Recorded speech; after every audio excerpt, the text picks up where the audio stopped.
2부 예배를 시작하도록 하겠습니다.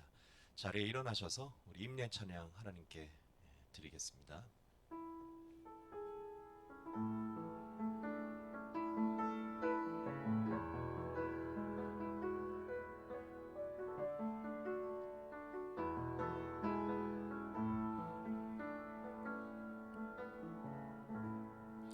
하늘의 문을 여소서, 이곳을 주목하소서.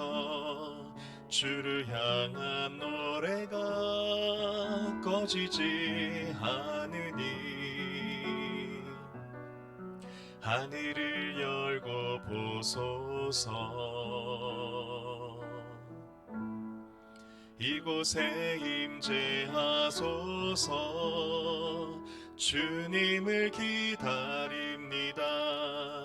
기도의 양기가 하늘에 닿으니 주여 임재하여 주소서. 이곳에 오셔서 이곳에 앉으소서. 이곳에서 드리는 예배를 받으소서.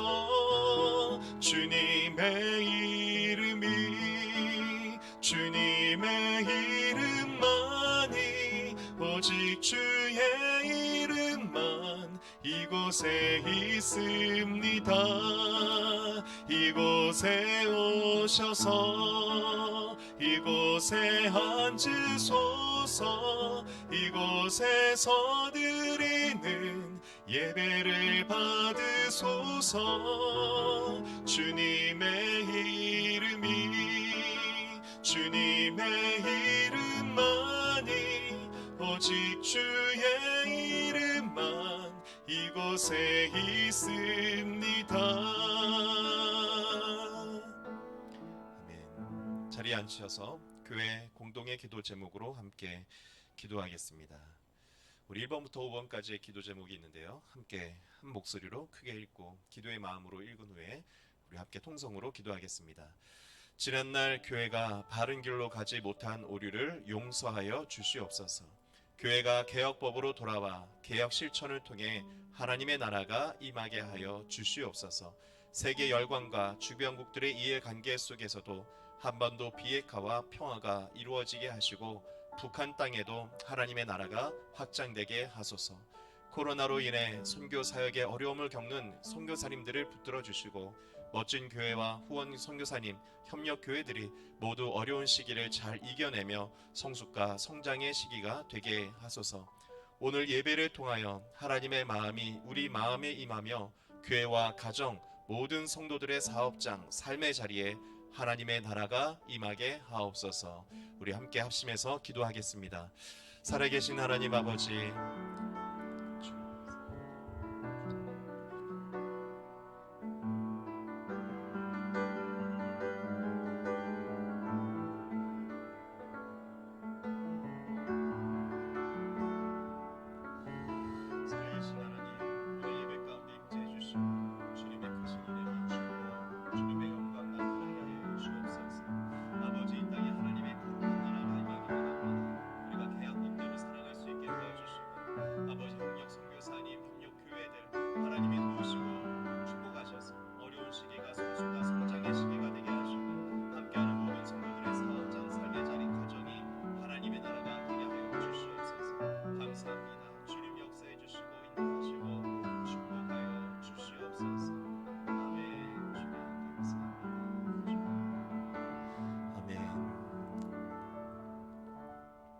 우리 찬송가 265장 주 십자가를 지심으로 우리 찬양 하나님께 올려드리겠습니다.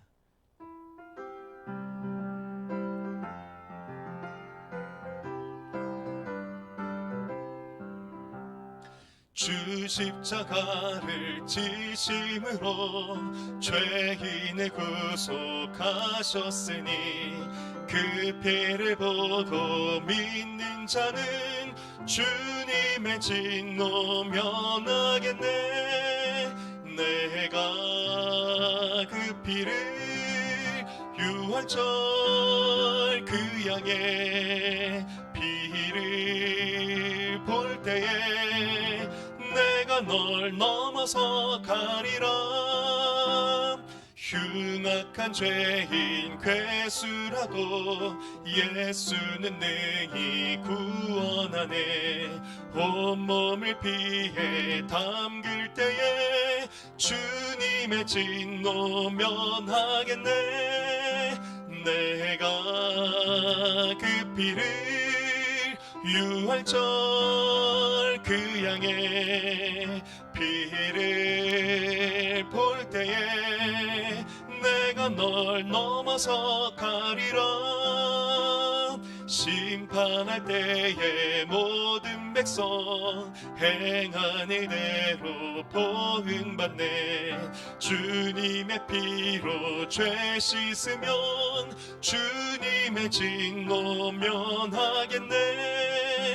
내가 그 피를 유월절 그 양의 피를 볼 때에 내가 널 넘어서 가리라. 구주의 사랑 구주의 사랑 그 신은혜 보혈의 능력 의지하셈.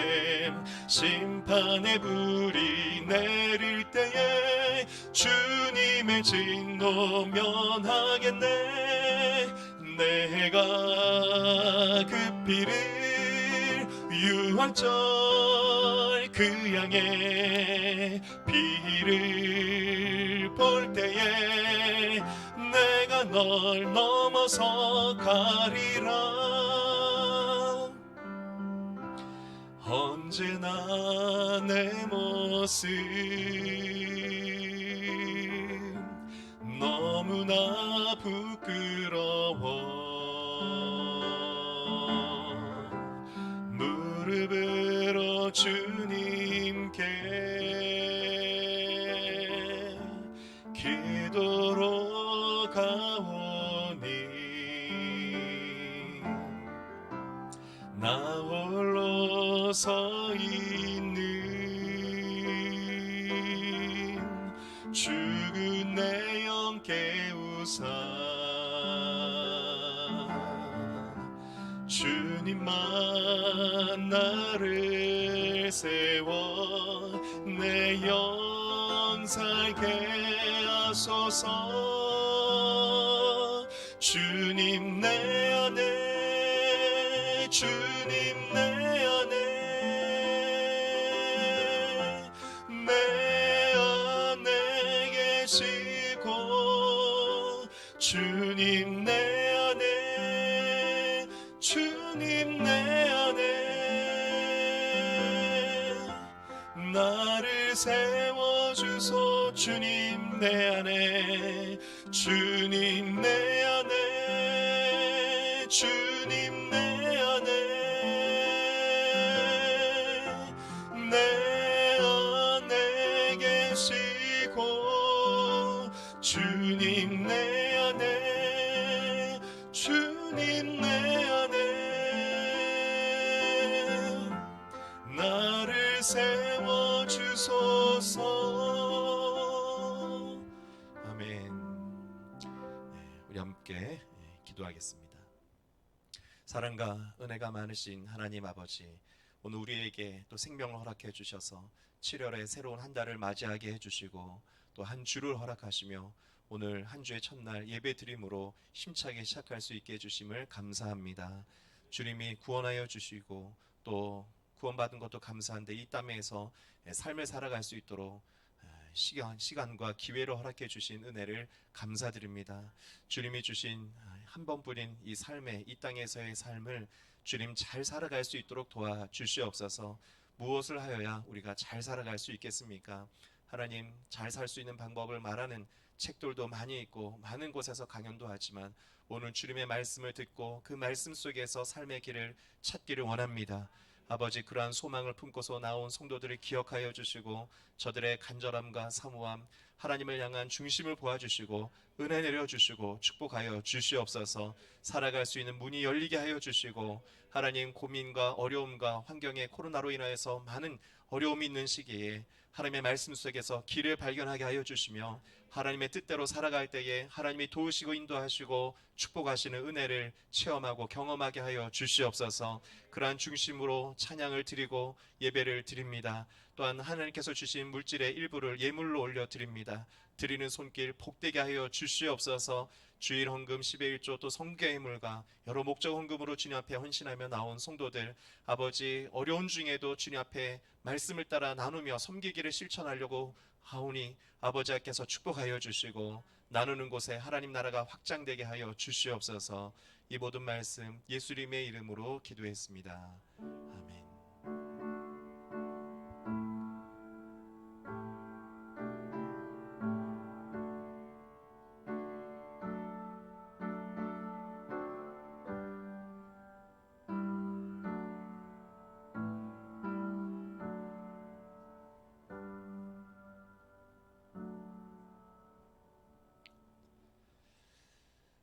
오늘 예배 가운데 나오신 여러분들을 주님의 이름으로 환영합니다. 우리 앞뒤자로 한번 인사하겠습니다. 사랑합니다.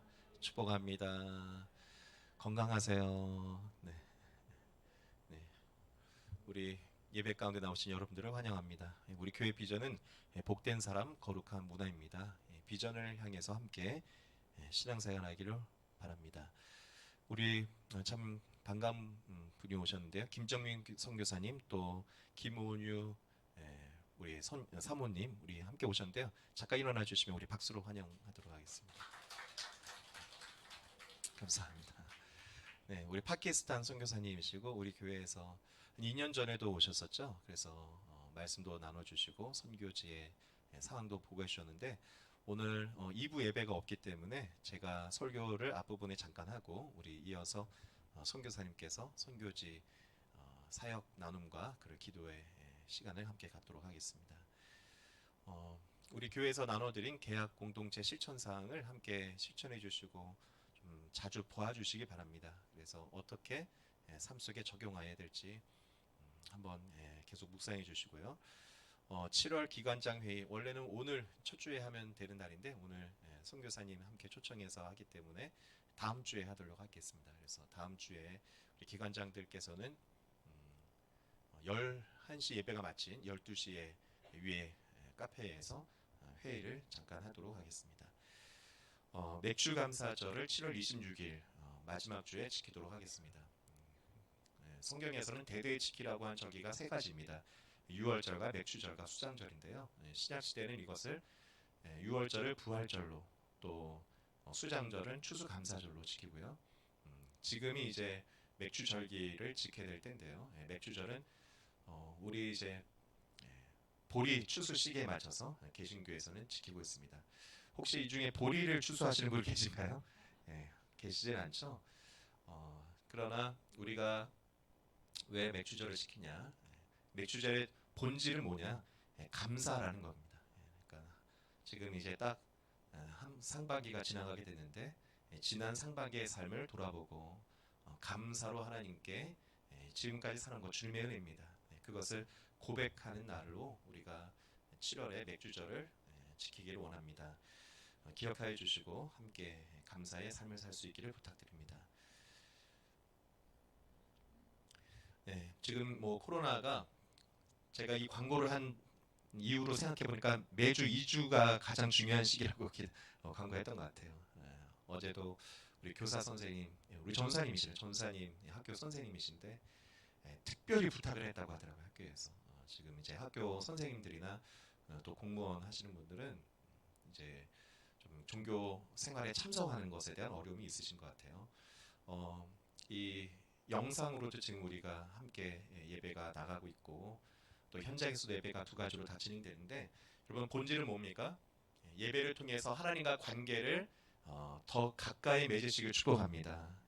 영상으로 예배하든 현장에 예배하든 하나님과의 계약 관계 또 하나님과의 친밀함을 더욱 크게 해야 되는 겁니다. 그래서 예배를 통해서 한 주간의 삶에 주님과 더욱 동행하는 한 주가 되기를 부탁드립니다.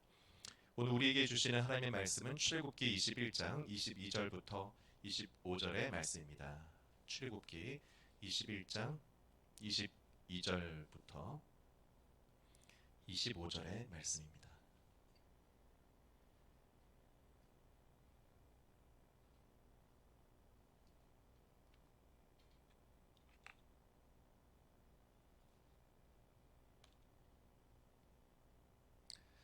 네, 21장 22절부터 25절까지의 말씀을 우리 한 목소리로 크게 읽도록 하겠습니다. 시작. 사람이 서로 싸우다가 임신한 여자를 다치게 하였는데 낙태만 하고 달리 더 다친 데가 없으면 가해자는 그 여자의 남편이 요구하는 대로 반드시 배상금을 내되 배상 금액은 재판의 판결을 따른다. 그러나 그 여자가 다쳤으면 가해자에게는 목숨은 목숨으로, 눈은 눈으로, 이는 이로, 손은 손으로, 발은 발로, 화상은 화상으로, 상처는 상처로, 멍은 멍으로 갚아야 한다. 아멘.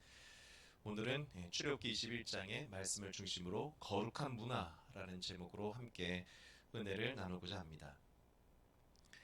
네, 우리가 이 코로나가 깊어지면서 저도 교회 사역을 새롭게 디자인을 하고 있고 또 신앙생활도 우리가 다시 모든 것을 돌아보는 시간을 갖고 있습니다.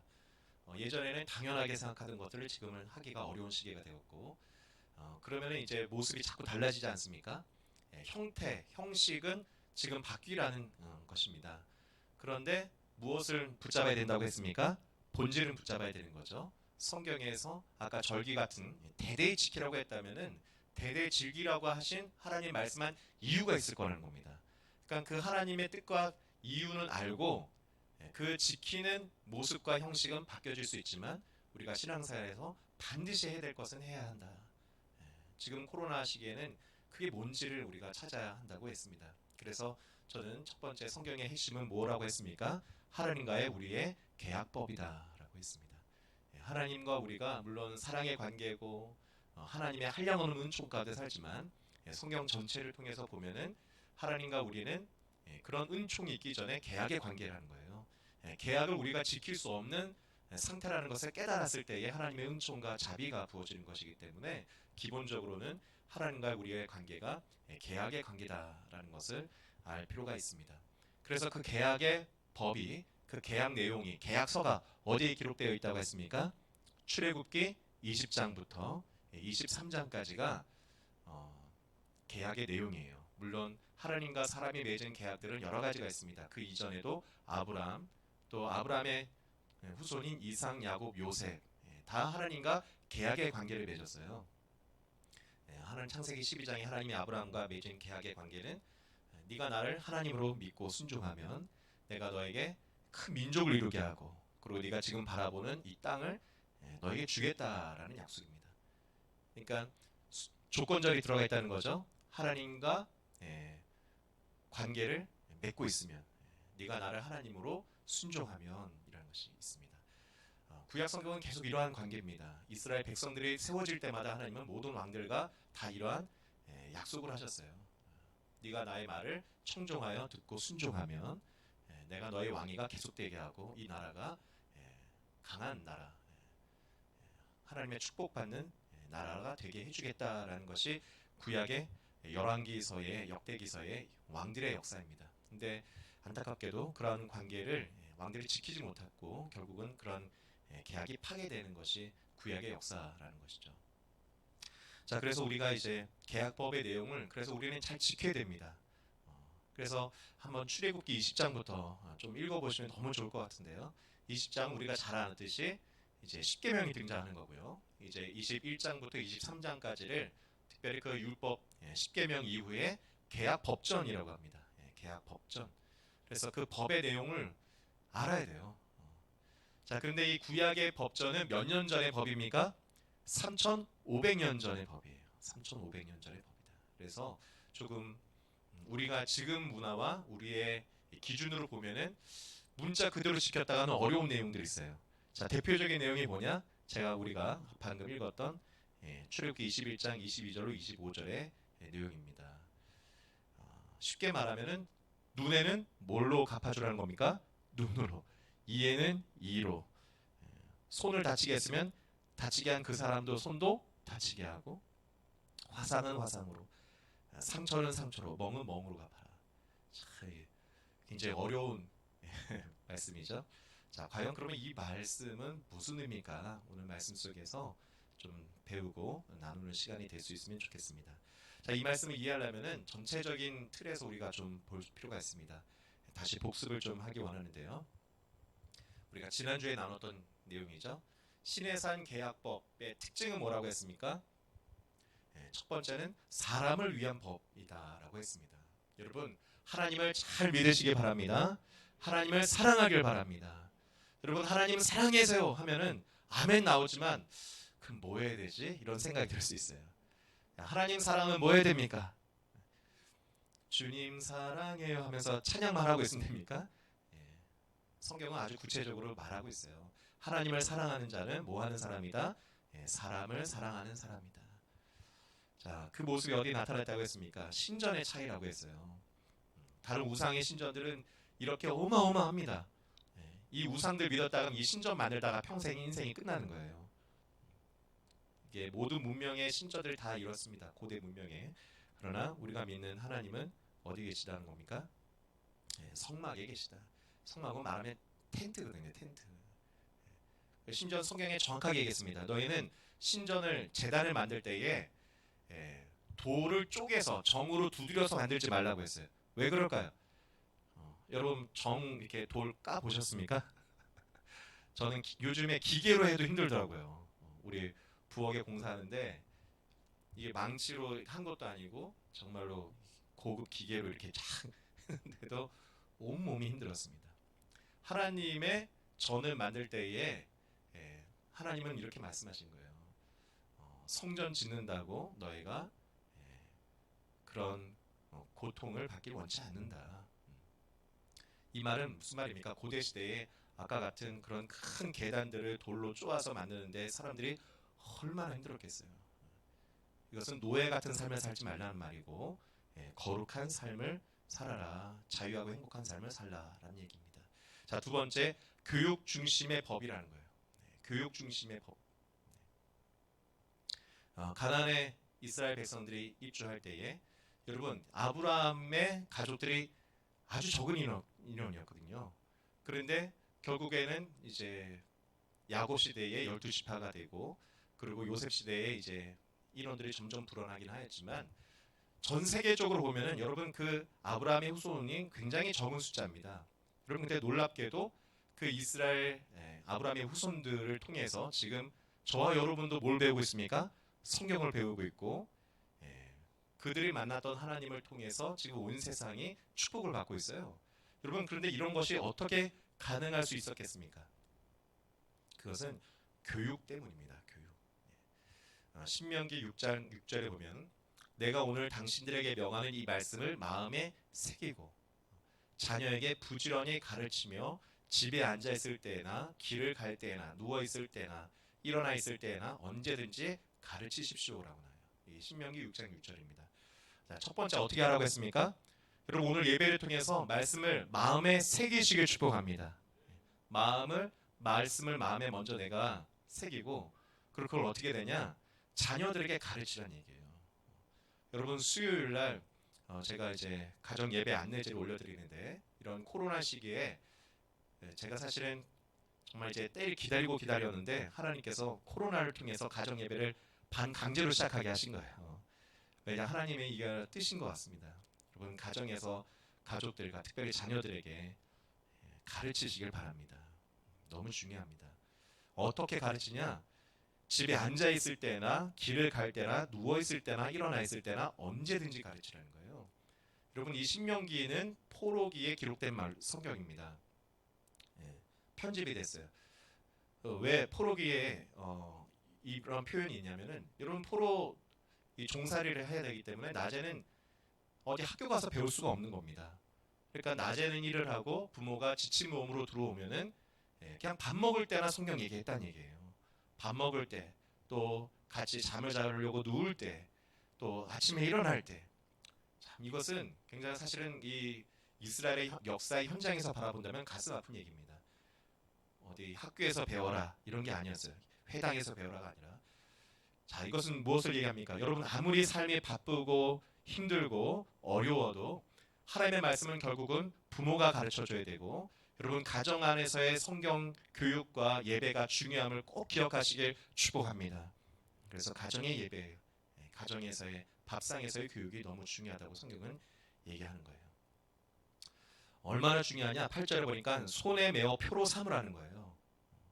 그래서 제가 이제 사진을 보여드리면은 이스라엘 사람들은 이것을 지금도 이제 문자적으로 그대로 시킵니다. 그래서 가죽 끈에다가 가죽 그 상자 같은 거 하나 달아놨어요. 그리고 그 속에다가 이 쉐마라는 것을 넣어놓습니다. 그리고 그것을 이제 사진에 보는 것처럼 저 남자가 이제 머리에 뭐가 하나 있죠. 그거가 이제 그 율법 쉐마 부분이 들어 담겨 있는 상자고, 그것을 머리에다가 가죽 끈으로 묶어요. 그래서 그 끈을 이제 한 끈을 길게 해가지고 저렇게 이제 오른손에 충충충충 감기도 합니다. 이것을 이제 테필린이라고 하는데,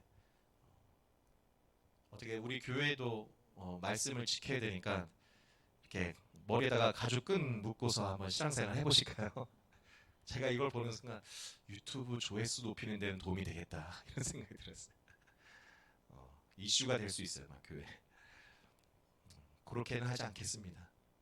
자, 그런데 여러분, 이러한 형태는 하지 않아도 본질은 해야 돼요. 본질은 뭘까요? 내 이마에 말씀이 붙여 있듯이 여러분 말씀으로 항상 충만하게 사시길 축복합니다. 이마에다가 말씀 상자를 넣어놓으라는 것은 무슨 말입니까?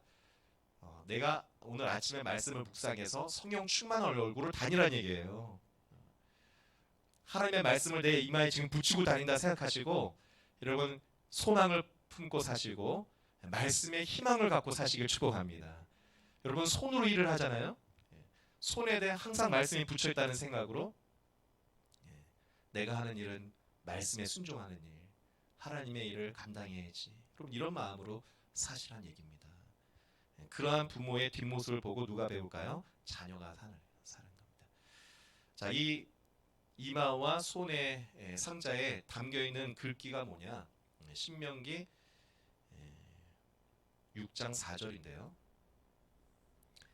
4절로 5절 우리 같이 읽어보겠습니다. 이게 이제 쉐마예요. 쉐마. 이스라엘 사람들은 이 말씀을 성경에서도 가장 중요한 말씀으로, 랍비들이 사람 만나면 맨날 하는 말이 이 말이에요.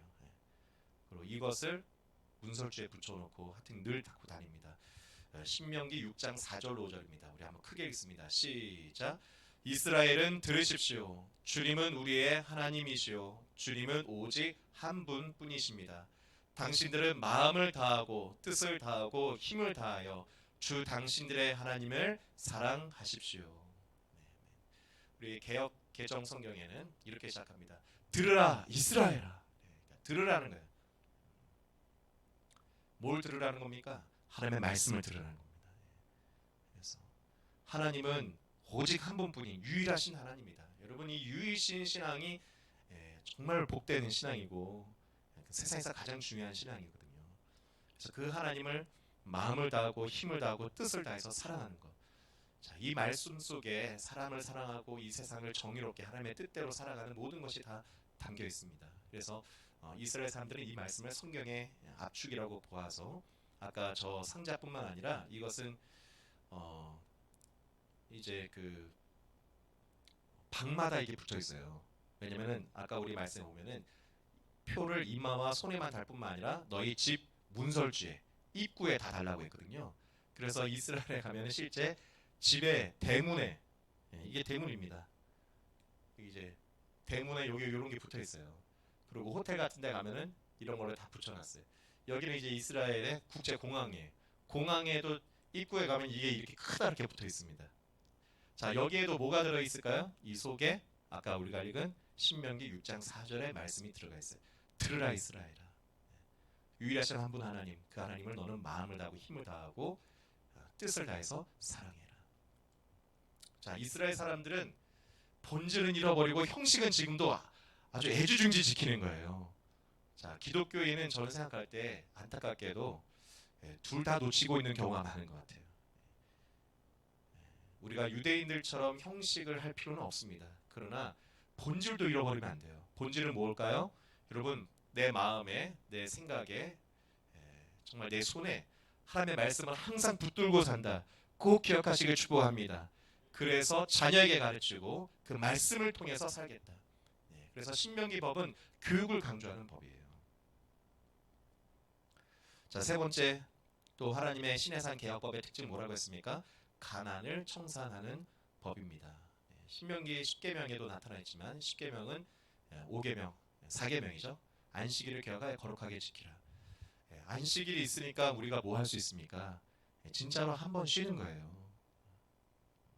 일주일에 한 번 쉼도 없고, 또 이후에 개혁법에 가면은 이제 안식년, 또 대희년, 희년의 법이 있습니다. 안식년은 뭡니까? 6년을 열심히 여러 가지, 이제 이스라엘 사람들은 사실은 종이 없었죠. 모세와 여호수아와 함께 가나안 땅에 들어왔을 때 다 똑같이 땅을 분배받아 살았습니다. 근데 살다 보면은 여러 가지 일들이 일어날 수 있잖아요. 그래서 재산을 잃어버리기도 하고, 잃을 뿐만 아니라 또 빚을 지기도 하고, 그러면 어느 집에 가서 이제 대신 일을 해주면서 살아야 되는데, 그런 사람이 6년 동안 일을 했다면은 안식년에는 어떻게 하는 겁니까? 야, 이제 그 사람 열심히, 이게 조건이 있는 거예요. 무조건 6년째 되면 무조건 풀어주는 게 아니라 계약 백성으로서 하나님 앞에 최선을 다해서 성실히 살아가는 사람, 신앙을 갖고 최선을 다해서 빚을 갚으려고 그 빚진 자의 마음으로 열심히 일을 하면 어떻게 해주라고 했습니까? 풀어줘라. 그냥 풀어주는 게 아니라 빚도 탕감해주고, 탕감해줄 뿐만 아니라 나갈 때 어떻게 해주라? 새로운 시작을 할 수 있도록 한 미천을 챙겨서 후하게 주어서 가게 해줘라. 그게 안식년의 법입니다. 그러다가 희년을 맞으면 이 안식년이 7번 반복되는 50년째 되는 해가 되면은 뭐까지 주라는 겁니까? 땅까지 다 리셋하라는 거예요. 그동안 땅도 사고 팔았더라도 가나안 땅의 여호수아 시대에 분배다 받았던 그 땅 그대로 그의 후손들이 새로운 출발. 그렇게 어떻게 됩니까? 가난이 대물림 될 수가 없는 거예요. 50년마다 이것이 다시 재정비가 되기 때문에, 이렇게 살아가면 여러분, 가난한 사람이 없어지는, 가난이 청산되는 법입니다. 하나님의 율법이라는 것은. 자, 그래서 기독교는 이래요. 여러분, 어느 종교는 무소유를 강조합니다. 그것이 미덕인 것처럼, 과거 기독교 역사 속에도 수도사들은 그것이 참된 믿음인 줄 알고 쫓던 때가 있었어요. 자, 그랬더니 세상이 어떻게 됐습니까? 오히려 더 암흑시대가 되었습니다. 그러면 기독교는 무엇을 얘기합니까? 무소유의 미덕을 얘기하는 것이 아니라, 여러분, 성실하고 열심히 살아가시길 축복합니다. 그래서 내가 부자가 되기 위한 법이 아니라 가난을 몰아내는 사람이 되시길 축복합니다. 나로 인해서 다른 사람들이 잘 살게 해주는, 나로 인해서 많은 사람들이 가난을 청산하고 잘 살게 해주는 법이 성경의 계약법이다라고 할 수 있어요.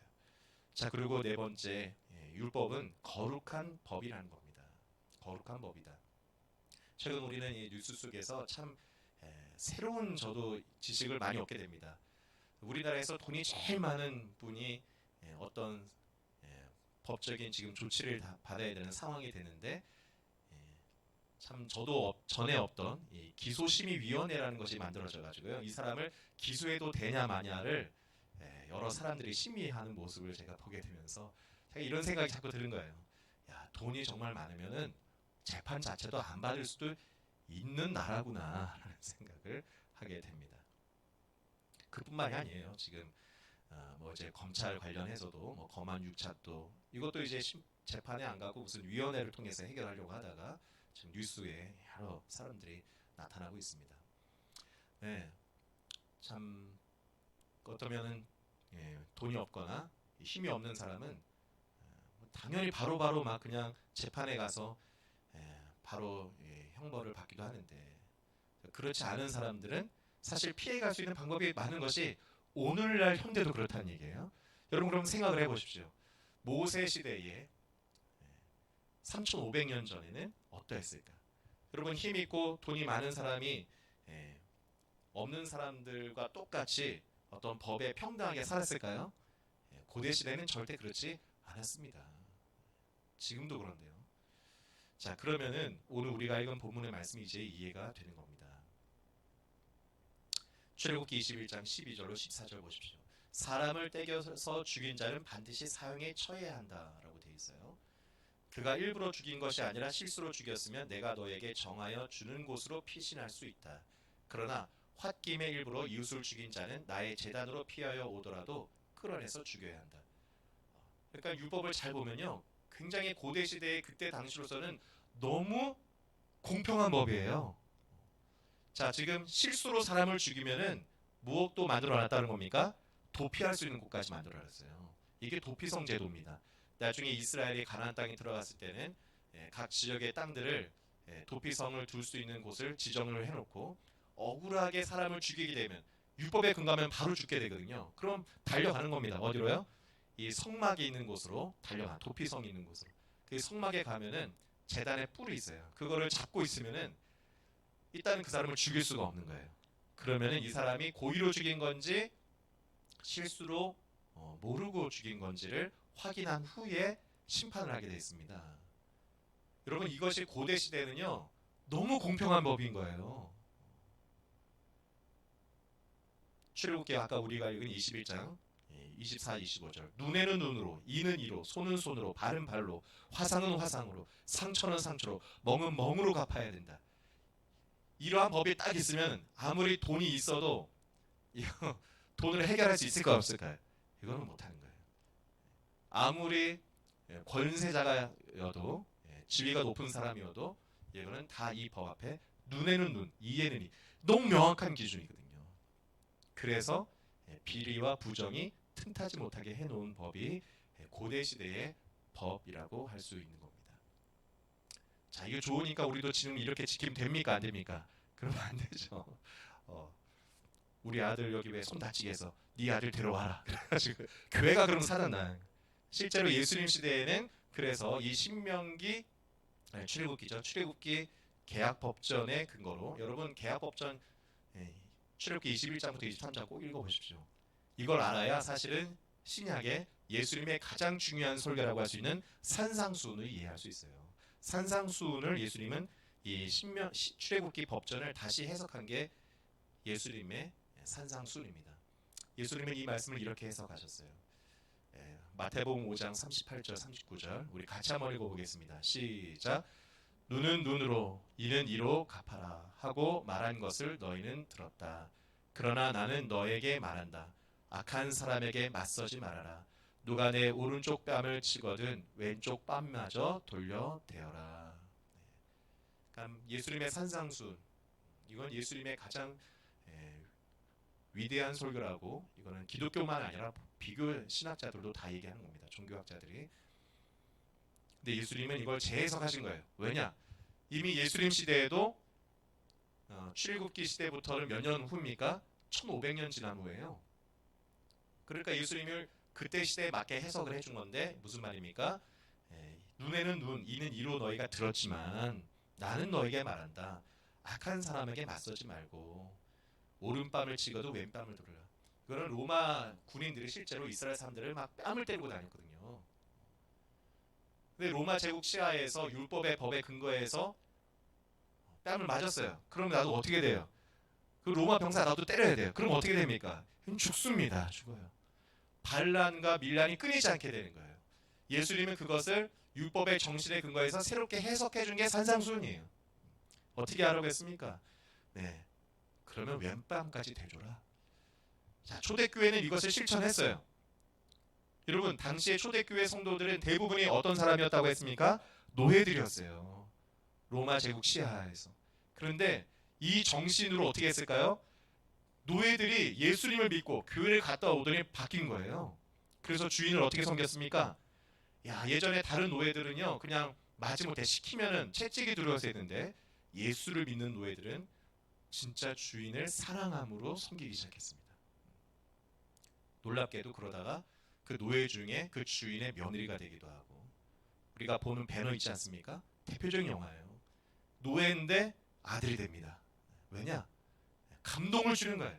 예수를 믿는 사람들의 하나님의 말씀에 순종하는 삶이 감동을 주어서 결국은 그 초대교회의 150여 명의 마가다라파에서 시작한 성도들이요, 온 세상을, 로마 제국을 복음화시키고 온 세계가 하나님의 나라가 됐습니다. 여러분, 이러한 신앙으로 살아가기를 주님의 이름으로 축복합니다. 이런 것이 하나님 나라예요. 자, 그러면 마지막 정리를 하겠습니다. 우리 교회는 복된 사람, 거룩한 문화의 비전이 있습니다. 그럼 그 거룩한 문화, 하나님 나라는 어떤 나라인가? 우리 다 같이 크게 읽어보겠습니다. 시작. 보이는 신을 섬기는 우상 시대에 보이지 않은 하나님만 섬기며 신분과 지위와 빈부의 격차가 없는 나라. 일주의 하루는 주인도 노동자도 모두 함께 쉴 수 있고 심지어 가축들도 쉬게 해주는 나라. 원래는 종이 아니었는데 여러 생활고와 문제로 인해 하인이 되어 내 집에서 일하고 있는 사람이 있다면, 그가 6년 동안 성실히 일하며 빚을 갚으려고 노력하였다면 7년째 되는 해에는 종에서 풀어줄 뿐 아니라 부채가 있다면 탕감해주고 새 출발을 할 수 있도록 미천까지 챙겨주는 나라. 50년마다 재산은 원천 분배하는 나라. 고아와 가부와 나그네, 레위인을 위하여 만물과 11조를 바치는 나라. 인구 대비 교사가 12대 1로서 최고의 교육을 추구하는 나라. 이런 문화가 거룩한 문화이고 이러한 문화가 있는 나라가 하나님의 나라입니다. 여러분, 오늘날 이 선언도 문자 그대로 지킬 수가 없어요. 우리나라가 이거 땅 50년마다 재분배하자 그러면 이게 공산국가냐 이렇게 얘기가 나와요. 현실은 그렇게 못하지만 어떻게 살아야 됩니까? 이 정신을 갖고 사시길 축복합니다. 이 마음으로 삶의 문제들을 해결해 가시길 축복합니다. 그런 자들이 하나님의 나라를 확장하는 거예요. 오늘 이제 김정민 선교사님 등단해서 하나님 나라를 저 파키스탄 지역에 확장하려고 정말 이제 지금 사업장도 만드시고 사람들도 교육하고 이런 일들을 하고 계신데, 구체적으로 어떠한 사역을 준비하고 계시고 또 하고 계신지 듣는 시간을 갖도록 하겠습니다. 우리 선교사님 등단하실 때 박수로 모시도록 하겠습니다. 네, 힘차게 박수를 쳤어요. 그냥 올라오시죠. 이 그릇 심으세요. 할렐루야, 반갑습니다. 네, 너무 감사해요. 이렇게 안식 월로 이렇게 나올 때마다 이렇게 저희들 잊지 않고 이렇게 연락